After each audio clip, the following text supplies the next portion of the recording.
Ассаламу алейкум, ак калпак журтум угуп тур, атыңдын башын буруп тур. Оодо жаштар сүйлөсүн, сүйлөсүн жаштар сүйлөсүн. Жаштар сүйлөсүн теледолбоору профессор Айдаркан Молдокулов атындагы улуттук компьютердик гимназияда эфирде. Салам алейкум. Бүгүн сиздер менен биз ушул жаштык жана мастык деген темада сүйлөшөбүз. Бирөөлөр арак ичип мас болот экен, бирөөлөр жас келгенде мас болот экен, бирөөлөр өзүнөн өзү эле мас болот экен. Ушунун канчалык деңгээлде жакшы жана жаман жактары бар. Урматтуу теле көрүүчүлөр жана радио угуучулар, биз менен аягына чейин бирге болуңуздар. Сиздер менен чогуу талкуулайбыз. Анда ушул жаштарыбызга конок болуп келген биздин урматтуу агайыбыз бар. Коомдук ишмер, дил мирөгүү, адеп, ахлак жана маданият борборунун жетекчиси Өзбек Ажи Чотонов конокто. Анда урматтуу ушул агай, ушул жаштык, мастык дегенге сиз кандай түшүнөсүз? Азыркы жаштардын ушул жаштык жас келди, ушул айрымдар мас болуп жүрөт, кээрлер жаш болуп жүрөт, 50-дө дагы жаш болот экен, кээрлер. Ушуга сиздин көз карашыңыз кандай? Мурда анча-мынча мас болчу. Азыркылар өтө көп мас болот. Азыркы жаштар ненормальный. Атасынын тилин албайт, эненин тилин албайт, өз билгенин кылат, энесинен качат. Илгери калуулайтыр, кыз 14-кө чыкканда энесине бой бербейт, боюн күйлөйт дечеле деп. Ошо кээ бир кыздар бар экен, ата-энесин коркутуп үйүнөн качып бир нече күнгө. Кээ бирлери өлөм деп, уксус ичип, этаждан секирип, ошондой мас болот да. Мына азыр жакында выпускной вечер болот. Анан кадимкидей мас. Арак ичип алып, көчөлөрдө ана выпускник деген эмени көтөрүп алып, минтип машинелерди аралап жүрөт да. Анагы уйлардай болуп. Анан ошо жаштык мас деген туура. Эгерде биз жакшы тарбиялабасак, анда чындап эле ошо мас болуп, жаман иштерге көп барат да жаштар. Ар бир адамдын өзүнүн деген ата-энеси болот да, алар деген ошол ата-энесинен алма сабагынан ашып түшпөйт дегенде, өзүнүн ата-энелеринен кандай тарбия алса, жаштар ошондой болот да. Эгерде ата-энелер чынында жаштарга кандай тарбия берсе, анда ата-энеси ошондой болуп өсүшөт да. Анан бардыгын эле минтип айтуу туура эмес болбойт деп ойлойм. Апаңар, атаңар силерди айтат да, кызым, тияка барба вечерге, кызым, ягуар ичпе да. Аны силер ичип көчөлөрдө жүрөт атпайсыңар мас болуп. Мен чоңойдум деп. 50-60 жашка келип деле жаш болуп жүргөндөр бар го, аларга эмне дейсиң, мас болуп жүргөндөргө? Алар болсо ошол жаш убагында ошондой жолго түшүп алышкан, анан алар оңол алышпайт болуш керек. Ошо боюнча калышат болуш керек. Алар жашта эмес биринчиден, анан ошолорду да көрүп жаштар да ошондой болуп атпайбы анан? Мен бардык нерсени көрүп өтүшүм керек дейт да, бул жашоодончу. Албетте ар бир нерсе бул кызыктуу болот адамга. Мен мындай кылып көрсөм эмне болот экен? Керкелер ичип көрүшөт, мен ичсем кандай болот экен деп. Керкелерге жакпай калат, бирок ошондон кийин ичпей калышат. Бул организмине жагып калганда ошондон кийин ичип кетишет. Сен ичип көрдүңбү сен? Жок, эми сөзсүз түрдө ичип көрүш керек деп айтпайм, бирок ал адамдын өзүнө жараша да, психологиясына жараша. Сен ичип көрө элексиң, же көрдүңбү? Сен эмнени көрөсүң?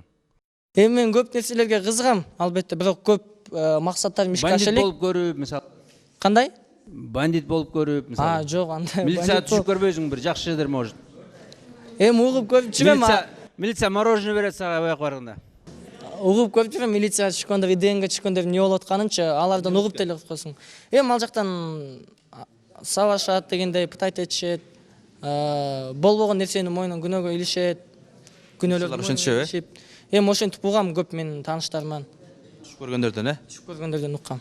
Рахмат. Ушундай экен.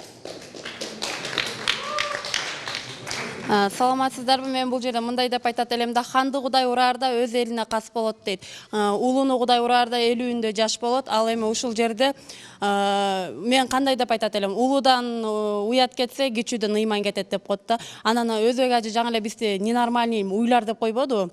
Анан кийин улуу көч кайда баштаса, кийинки көч анын жолун улайт. Анда булар карыган уйлар болуп калат да, букалар болупчу. Негизиненчи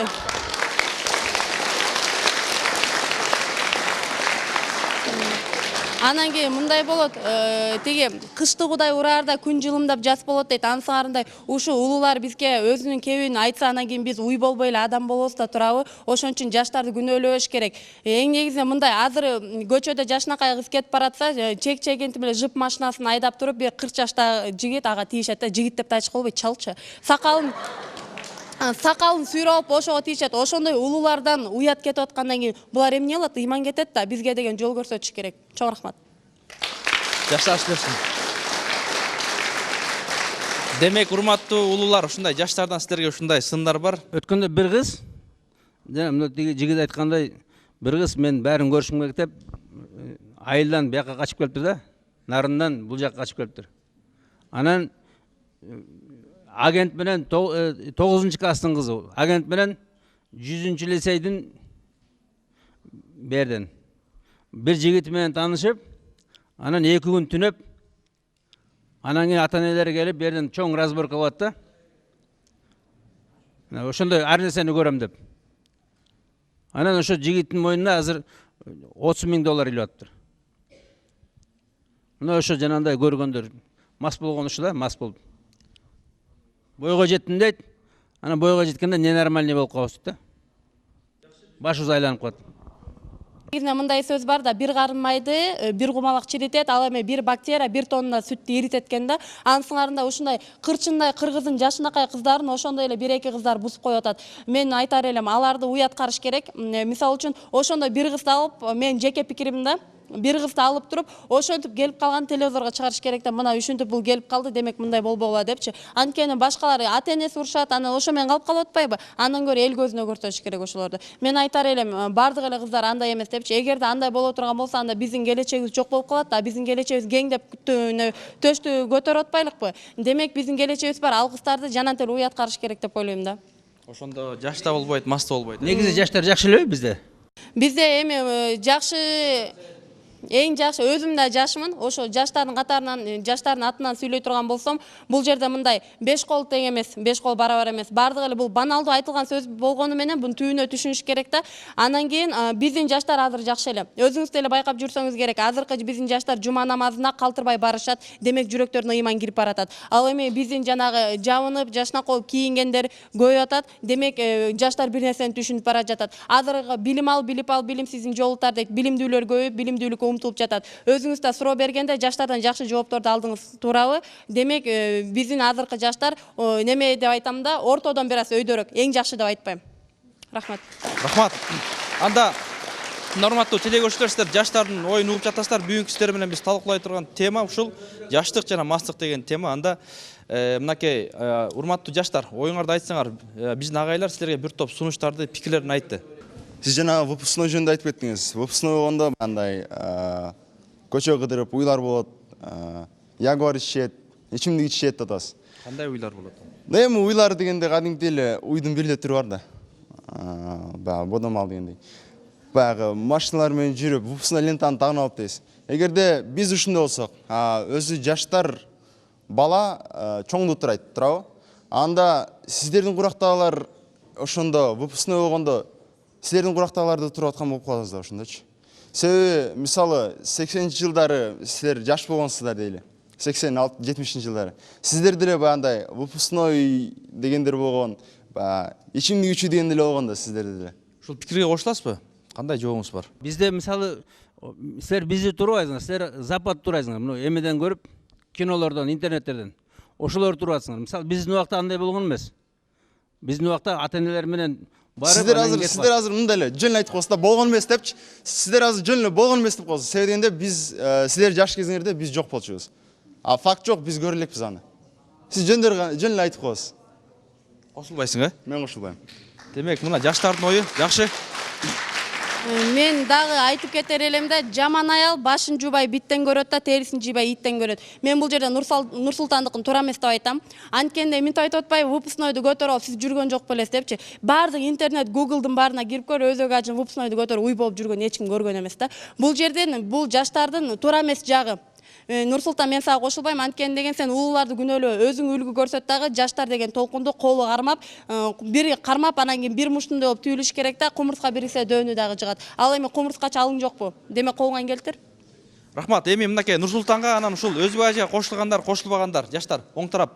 Анда оң тарапка өтөлү. Бизде бир топ жаштар бар. Азыр көчөлөрдө жылаңач болуп жүрүп да. Өзү юбка деген эмнеге керек? Ушу юбка жабыш үчүн керек да, туурабы? А юбка жок болсо эмне анан? Юбка кийгендер жаманбы? Жок, тиги айтып атпайбы, байкечи? Эмне деп айтып атат? Юбка кийгендер жылаңач жүрөт деп айтып атпайбы? Ошону айтып атам да. Эмне деп айтат элең? Ошо юбка кийгенде анда андагы болбосо анда хиджаб кийгенде болбойт деп атат да. Анда кантип жүрүш керек анын кызчылык. Жаштык мастыкта эмнени түшүнөсүң? Жаштык масты, эми жаштыкта эми ар нерсени каны ыстык болот, бир нерселерди кылып көргүсү келет, анан кийин жаштык баланын башы мындай көрүнгөнгө мындай калыптан эле көрүнгөн жака бир жака оңоюраак сиңип кетип, анан кийин жаман жолдордо көп жүрүп калат да. Бирок анын ал деле баягы ата эненин эмесинен, тарбиясынан, айлана чөйрө досторуңдан зависит да. Рахмат. Сиз айтып жатасыз, силер бул западта турап жатасыңар депчи. Эгер биз западта тура болсок, мондай болбойт элек биз дагычы. Биз дагы деле баягы боз үйдө жашап, баягыдай болуп жүрсүбүз да. Бир ошолордон албетте ар бир нерсенин бул жакшы жана жаман нерсеси болот. Ошондой эле баягы таяк сыяктуу эле башы жана аягы болот эмеспи? Жакшы жана жаман жагы болот. Биз ушу жаштык кылгандыктан көбү бул жаман жагын да кошо алып кетип атышат да. Албетте бул жаман жагы, жакшы жагын үйрөнүп атышат, бирок жаман жагы кошо кандай десем бул кошо үйрөнүп алып атышат да. Негедир бул ошо туурап атышат. Бизде ошо шариатта жок ошо кыска юбка кийип дегенчи. Бирок айтып атпаймынбы, ар бир адам бир нерсени көргүсү келет депчи. Ошону кийип көрүш керек да алчы. Анын намысына бирөө келип тиймейинчи, сен андай кийбешиң керек, сен ушундай депчи. Ошого чейин ал кийип жүрөт, а бирөө келип анын намысына тийсе, бул туура эмес турбой деп ал балким аны чечиш мүмкүн да, узунураак кийиш мүмкүн. Саламатсызбы? Бул жаштык мастык деген бул кечке эле жаштар жаштык мастык деген бул мастык дегенди эле билдирбейт да. Бул жаш убагында ар бир эле адам өзүнүн жаштыгын жакшы маанайда өткөзгүсү келет да. Ошондой эле бул кыздардын юбкасын кыска деп айтып жатасыз. Бул заман өзгөрүп жатат. Заман өзгөргөнүнө биз деле эмес, башка адамдар деле күнөөлүү. Заманга жараша кийинишибиз керек, бирок өтө кыска кийинбешибиз керек. Ошо өзүбүзгө жарашыктуу кийинишибиз керек да. Бирок азыркы учурда деле мектептерде хиджаб кийгизбей жатат. Буну өзүңүз деле билесиз. Ушу хиджабды эгерде сиз уруксат бергениңизде ушу мектептерге кийгизгенгечи, ошондо бардык кыздар узун юбка киймек. Буга дагы өзү мамлекет же болбосо улуу кишилер күнөөлүү болуп эсептелип жатат. Хиджабты берип койсо эле бардыгы кийип калгандай өзүнчө эле. Хиджабты эми адамдын өзүнөн да, эгерде кыздын жүрөгүндө иман болсо, намаз окуса, бул адам баягы кыз болсо законго карабай эле шариатты урматтаса ал хиджаб кийип эле жүрөт. Анан хиджабты берип эле койсо бардык эле кыздар кийип кете бербейт да. Себеби аны менен өзүнүн баягы популярдуулугун жоготуп коюшу мүмкүн дейт. Анда урматтуу жаштар, мынакей бүгүн силер менен биз ушул жаштык жана мастык деген темада сүйлөшүп атабыз. Ушул өтө жашы улгайып калган биздин замандаштарыбыз, аталарыбыз бар. Ошолорго жаш болуп жүргөндөр бар. Азыр биздин кыздарыбыз айтып өттү. Балким кыздарга тийишип, же болбосо мас болуп да башка иштер жасап, ошолорго силердин оюңар кандай? Балким силер ошолорду көрүп үйрөнүп атасыңарбы, же интернеттен үйрөнүп атасыңарбы? Ошонун пайдасы канчалык силерге пайда берет экен, канчасы зыян болот? Ошолорду да айтсаңар. Жылына 100 школьник аз өлөт экен бизде. Жылына. Кыргызстанда 1000 школьница аборт болуп тур, 1000 аборт. Кантип анан кийин нормальный болсун ушу? Кантип анан мас өйөбүз? Мас деген ушул да. Апасы айтып атат, ой, айланайын чыкпа кечинде. Барба деп. Улар болсо, нарындан бияка чейин келип атат. Ошо да мас болду деген ушул да. Сиз айтып атасыз да, жанатан бери байкап отурсам, сиз болсо ненормальный деген сөздү аябай көп айтып атасыз да, жаштарга басымдуулук кылып атасызчы. Ненормальный жаштар, жаштык, мастык деген болуп атпайбы бул жерденчи? Мындай жашоосунда мас болуп эле жүрө бербейт да, ал кандайдыр бир туура эмес жолго түшөт, бирок оңолгонго да ошо аракет кылат да. Сиз биякта бизге туура сөздөрдү айтып, туура жолго салышыңыз керек болчу да. А сиз болсо бизге отуруп, бул эжеде айтып кетти, жаштар мындай оңолуп баратат десе, сиз наоборот басынтып атасыз да. Жок, төмөн, ненормальный жаштар депчи. Өтө начар болуп кетти деп. Сен кошула албайсың буга? Мен кошула албайм бугачы.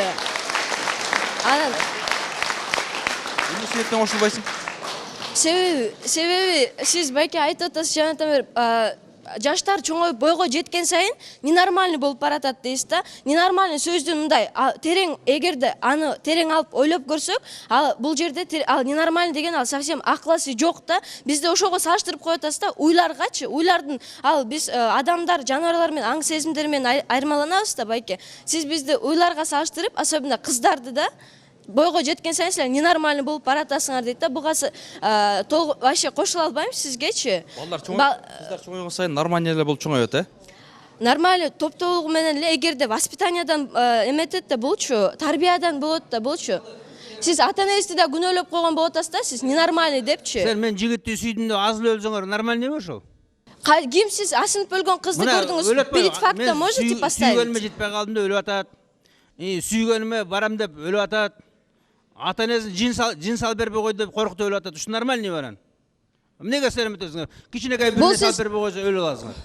Сиз ненормальный деп толугу менен айта аласызбы? Жин салып бербей койсо мисалы үчүн. 100 бала, 100 школьник аз эле өлүптүр. Кандай бул нормальныйбы? Бул жок, ненормальный деген билбейм. Бул 100 окуучунун өздөрүнүн өзү эле оюнан жөндөн жөн эле булар асынып өлө беришпейт да. Буга да кандайдыр бир түрткүлөр болот да. Жин салып бербей кой деп өлүптүр. Сотка алып бербей кой деп өлүптүр. Жигитим өлүп калды деп өлүптүр. Мына ушу нормальный эми? Кандай буга бир кандайдыр бир эме түрткү болот, агай. Эч кандай себеп жок. Фашисттердин концлагерине түшүп калып, анан кийин аз эле өлүп алса бир жөн эле. Анан бердин ата-энеңер эмне ушунчалык силерге зыян кылды? Ата-энеңер коркутуп. Бул ар бир баланын өзүнүн болот да, агай. Ар бир бала эле келип эле асынып өлө албайт да, жин салып бербей кой же сотка алып бербей кой деле барып асынып өлө албайт да. Буга деген бир гана жинси же сотка түрткү болбойт да. Буга ар нерсе бул может ал баланын ичинде кандайдыр бир мындай айта албаган же мындай башка нерселер болушу мүмкүн да. Бир гана сотка жинси үчүн өлө алышы мүмкүн эмес. Эмнени айта албашы мүмкүн? Мен аны биле албайм да, ал баланы биле албайм да, мен өзүм сырт может булугу кандайдыр бир, мен аны биле албайм да. Просто мен оюмча сизге кошулбайм да. Сотка менен жинси үчүн адам өлүшү мүмкүн эмес да. Бир балага Валентин күнү лохтуң деп жазып коюптур, сен лохсуң деп. Ошого аз өлүп алыптыр. Эми нормальный эми ушу? Саламатсызбы? Биринчиден бул өлүп алган баары бир эле жынсыдан болбойт. Бул ушунун баарын өлүп албашы үчүн ата-энеси жакшылап тарбиялаш керек. Баары деген тарбиядан болот. Ал деле бир эле ата-эне гана тарбиялай бербесен, бизде мектепте окуйбуз, бакчага барабыз, баардык жактан керек болсо бир гана адамды жашоо тарбиялайт дейт. Ушул жашоодо болуп жаткан баары бул жашоо жашоодо болот. Ошондуктан адамды бир гана жашоо тарбиялайт да. Ушул өлүп жаткан мектепте болгон жана үй бүлөдө болгон баардыгы жашоодо болуп жаткандыктан ошондо биринчи башында тарбияны жакшы бериш керек. Ошо тарбиядан баары башталат. Ошо өлүп алган деле ошол тарбиядан болуп эсептелинет. Себебинде ошону өлүп албаш үчүн баардык жактан жардам керек бизге. Кандай жардам керек? Ошо тарбиялаганда жакшы тарбияланып, коом дагы жардам бериш керек. Рахмат. Мен бул жерденчи жаңы эле эки кыз каршы чыкпады, ошол эле нормальный калган баардын ненормальныйлар отурат деп ойлойм да бул жердечи. Анткени өзөк ажы туура айтып атат, анткени күйүп айтканда оостон күйүттүн баары чыгат да ненормальный деп. А эгерде ненормальный болбосоңор, силер далилдебейсиңерби? Жок, агай, ал жынсы сатып бербей койду, демек мындай депчи. Анан кийин бул жерде уйча деле отурушат да, ненормальный болчу. Кана өзүңөр доказать эткиле жаштар, биз ненормальный эмеспиз деп. Силерде мындай дух, патриоттук сезим, намыс барбы? Же силерде кур эле намыспы? Анда айтпайсыңарбы? Бул жерде сиз айтып атасыз, жинси менен сотка үчүн өлүп алды депчи. Бул бардык эле адамдар жинси жана сотка үчүн өлбөйт. Мен бир окуяны уккам, bundan 3 жыл мурунчу. Бир ушу кызды абдан классында аны мазакташып, аны абдан ушинтип кемсинтип жаман көрүшөр экен да. Башка бир мектепте. Бир күнү жада калса, бир бокту пакетке салып, сумкасына салып коюшуп экен. ошого дагы барыптыр балдарычы. Бирок ал кыз андан кийин ал өлүп алган жок, алчы. Мен сумкама бок салып койду, мен намыстанам депчи. Ал андан ары жашады, мен жашоом балар үчүн эмес, мен өзүм үчүн жашайм депчи. Мына ошондой адамдар дагы бар. Сиз бир жаман жерин көрдүңүз, ошону эле айтып өткенсиз да, а башка жакшы жактарын сиз эч качан айтпайт экенсиз. Мисалы кээинки улуу адамдарга караганда азыркы көп жаштар көп жакшы ойлорду жана жакшы иштерди жасап жатышат. Бул Кудай деле айткан экен, 40тан кийин оңол болсо тозокко даярдан дейт экен. 60тан өткөндөн кийин күнөө кылсаң сен эмес, сен үчүн мен уялам дейт экен да. Баке, сиз эмнеге бул жаштарга эле басымдуулук кылып атасыз да? Мисалы үчүн мен укканмын да, өзүнүн кичинекей эле кызын элечи баняга камап туруп ошол 40ка жеткен эле адам ошо өртөп салган экенчи.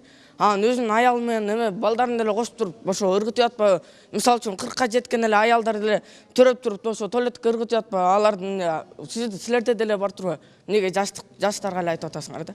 Чоңдордо да бар, Ооба. Жакшы, мына ушундай оюңарды айтсаңар, мынакей биздин жигиттер мынакей эми ойгонуп атат. Жаштар эмнени көрсө ошону кылат дегенде, биринчи улуулар өзүн туура алып жүрүш керек, ошондон улам анан жаштар оңолот да, ошончу. Улууларды көрүп, Рахмат, жакшы.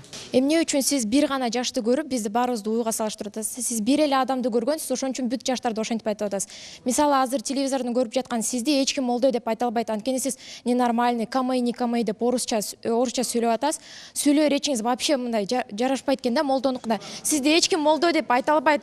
Ошон үчүн сиз азыр бир эле жашты көрүп туруп, бардык жаштарды уйга теңеп атасыз. А биз мисалы сизди көрдүк, бүт молдолорду демек ушинтип сүйлөйт деп түшүнөбүз. Рахмат. Урматтуу телегөрүүчүлөр, жаштардын ою, жаштардын пикири. Жаштык мастык деп бул кандай десем, бул жаман нерсе да, жаштык мастыкчы. Бул ичпеш керек, чекпеш керек. Бул Алла Таала бизге шариатты берген да, ушу шариат боюнча жашаш керекпиз да. Агай туура эле айтып атат да бизгечи. Просто туура эмес, бизге жеткире албай атат деп ойлойм да менчи. Келип бияка таалим өтүп койсо, баян айтып койсо дейм да. Рахмат. Жакшы. Мен айтайын дегенде бул ушу жанагы бала айтып кеткен эле 40 жаштагы эле улуу киши, улуу мундагы киши 3 жаштагы кызын зордуктап, аны жана бетин лезвия менен кесип, бул ал адамдыкка, малдыкка да жатпайт, алчы, уй эмес. Аны совсем бул жандык деп эсептөөгө биз жандык деп эсептей албайбыз да. Кантип өз атасы өз 3 жаштагы кызын зордуктасын, жана аны лезвия менен кескилесин. Ал вообще адамдыкка жатпайт. Жана ошондой эле айтып кеткеним, сиз бул миңдеген окуучу кыздар аборт кылып атат депчи. Ошону кыздарды бузуп аткан ким?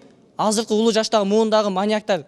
Ошо маньяктар аларды зордуктап кетип атышат жолдон. Аларды керек болсо зордуктандан өлтүрүп да кетип атышат. Мына ошондуктан биз улуу мундагы гана кичине мындай карасак болот да, улам эле жаштар деп аларды күнөөлөбөстөнчү, ошо жаштарды бузуп аткан улуулар дагы болот.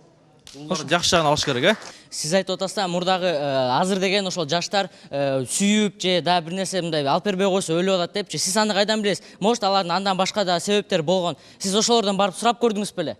Мисалы мындай да, силер айтып атасыңар да, мен бирөөдү көрүп алып эле өзү кажы бүт жаштардын баарын жаман көрөт деп. Толтура интернет, толтура газеттерде, күндө телевизорлордо чыгып атпайбы? Мына жаштар ушундай кылып атат деп. Мына жакында мына жерден эле шаардын ичинен бир мектепте бир кызы сүйүп калып, кызы менен урушуп, анан келип ата-энеси менен урушуп 4-этаждан секирип өлгөнүн уктуңар, туурабы? Уктуңарбы? Анан бирөө эмес, 100 жылына 100 школьник өлүп атат деп атат. Бул бүт информация белгилүү. Же 100 аспы силерге? Аспы? 1000 кыз аборт кыл деген аспы бул? Бул информация бул. Сиз айтып атасыз да, ошол жерден мисалы 100 киши өлдү депчи, ошол 100 киши жамандык кылды. Эмне үчүн ошол 100дүн артында турган миңдеген жакшы иштерди карабайсыз? Эмнеге карабайсыз? Жакшы иштерди канча кылсаң да, аз. А бирок жаман ишти бирөөдү кылсаң да көп бул. Мен мисалы мындай уктур, мен бир да кыздын бузулуп кетишин каалабайм. Бүт кыздарыбыз жакшынакай кыз болсун, жакшынакай үй бүлө курсун, жакшынакай эне болсун. Бирөөнүн да бузулушун каалабайм. Мен мына жамандын бирөө да көп. Мисалы бир эле кишини өлтүрүп койду десе, бул өтө чоң жамандык. Биз чыдабаш керек. Баарыбыз ошого каршы чыгыш керек. А жакшылыкты канча кылса да аз деш керек. Будан да көп кылсын деш керек. Мисалы сиз будан да көп кылсын дейсиз да, эмне анда ар бир адам эле мындай жакшылык кылып, ошол жакшылыктан өзүнө жакшылык көрбөгөндө эмне кылбай эле койгон жакшыбы же кандай деп ойлойсуз ошону? Биз Алла жолунда эч бир кызыкчылык жок, мени депутат кылып шайласын, же мага орден берсин деп эле Алланын ыраазылыгы үчүн деп жаза бериш керек. Жакшылыкты. Самас Өзбек ажы, сіздің айтқаныңыз турада жаштарда ненормальный көбейіп кетті депчі. Бирок ненормальныйына қарағанда нормальный көбірек деп ойлаймын да. Себеп дегенде әрбір көч бара-бара түзіледі дейді. Құдай бұйырса мына жаштар өсіп келе жатабыз. Чоңойгондо біз дағы ыйман жолуна түшүп, жакшы жолго барабыз деп ойлойбуз. Себеп азыркы учурду карасак туура батышты биз батышты каякта бир Европанын телевизорлордон көрөбүз, интернет булактарынан көрөбүз. Биз ошолорду турап, мен дагы ушунча өзүбүзгө көңүл бурууну каалайт да, жаштар ушунчип сиз айтып атасыз, кайсы бир муну өлүптүр деп. Алар эмне себептен муну өлөт? Корккондугунан, бир нерседен, же болбосо внимание жок алардачы ата-энелеринин. Анан внимание жок болгондуктан кандай көңүл буруп туруш керек ушул балдарга, кыздарга? Көңүл буруп туруу деген күндө мектепке келдиң, мектеп келгенден ата-эне сураш керек. Балам окуун кандай депчи, азыркы учурда ата-эне проблемасы бар, ар биринин кредити бар, моюнда көптөгөн иштер бар. Ошол иштери менен алек болуп, бири-бирине балага көп көңүл бурулбай калып атат да. Мына ошондуктан жаштар өз каалаганын кылып, ар кандай жолдордо жүрүшөт. Илгери туура айтасыз, жанда чоң ата, чоң энелерибиз болгон, азыркы сиздей кишилер чоң ата, чоң энелери менен өсүп жашап келген да, алар албетте дыйканчылык кылып эле жашашкан. Ошол убакта деле ата-энелерине, баласына, неберелерине жакшы көңүл бурушкандыктан алар мына азыркы учурдун жаштары мындай азыркы жок, кандай десем, азыркы чоңдор жакшы киши болуп келатат да.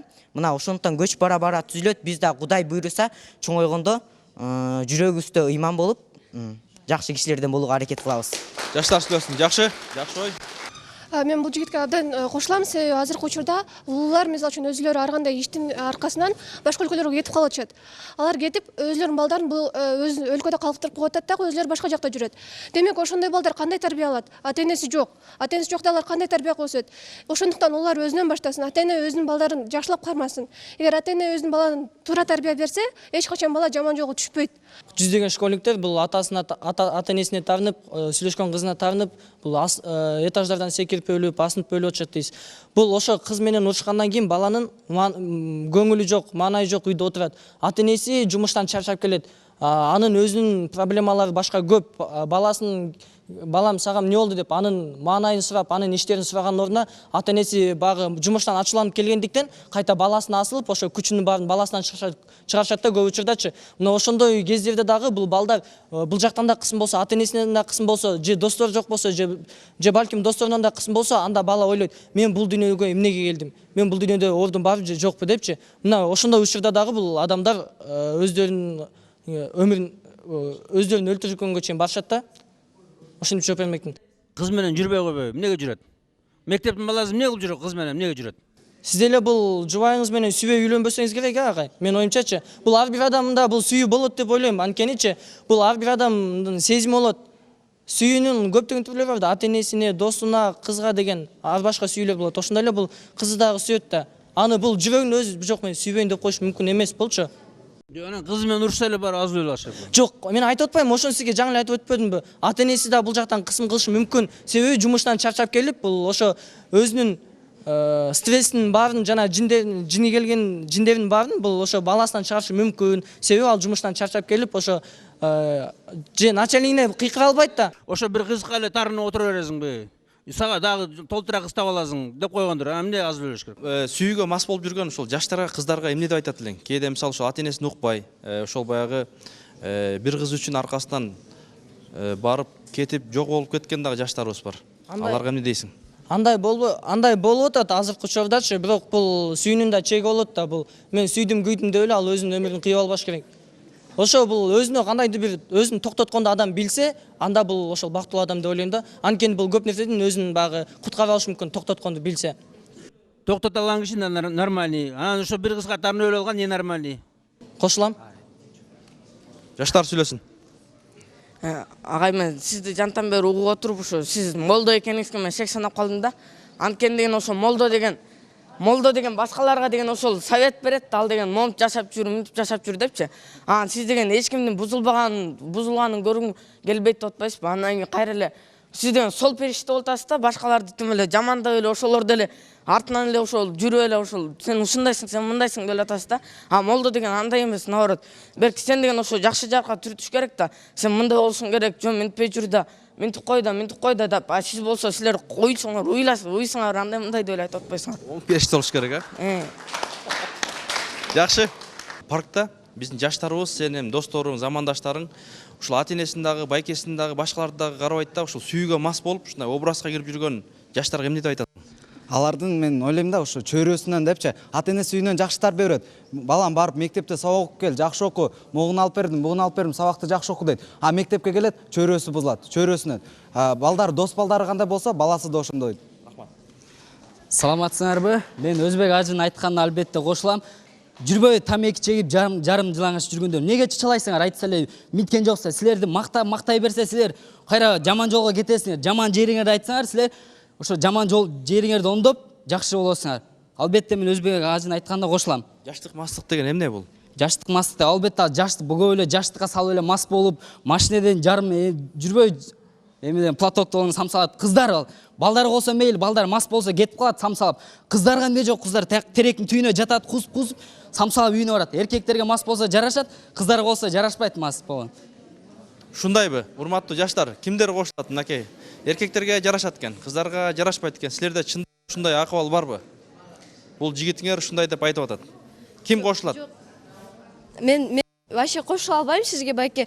Бул байке айтып кетпеди, силер мындай еврейлер силерди мактаса, силер наоборот жаман жолго түшөсүңөр деп, силерди мындай смысл ушундай болду, силерди урушуп эле туруш керек депчи. Еврейлер болсо өздөрүнүн балдарын кичинекейинен баштап, сен акылдуу, сенден мындай акылдуу адам жок деп өсүрөт да. Ошон үчүн көп байкагандай эле окумуштууларда еврейлер бүт бардыгы абдан акылдуу болушат да. Биздин кыргыздар болсо, биздин башкача болуп, сен эшексиң, сен мындайсың, сизге окшоп, сен ненормальныйсың деп отурса, анан кийин биз кантип жакшы жолго түшө алабыз? Бизди дагы мындай мактап, көтөрүп, поддержка деген болуш керек да. Анан кийин биз айтып атсак, жакшы туура жерин. Сиз болсо наоборот айтып атасыз да, антсе биз оңой албайбыз. Бул жерде дагы мындай суроо болуп кетпеди? Жаштык мастыктан канткенде кутулабыз депчи? Мынткенде эч качан мынтип отурсак, биз эч качан кутула албайбыз да. Биз ар бирибиз менен ушинтип урушуп, бири-бирибизге терс эмелерди айтып отурсакчы, сиз мындай жакшы түз жолго үнөмдөшүбүз керек. Биз дагы ошого бара-бара сразу оңолуп кетпейбиз да. Биз бара-бара ошолор мындай акыл эсибизге куюлат да, ушундай экен.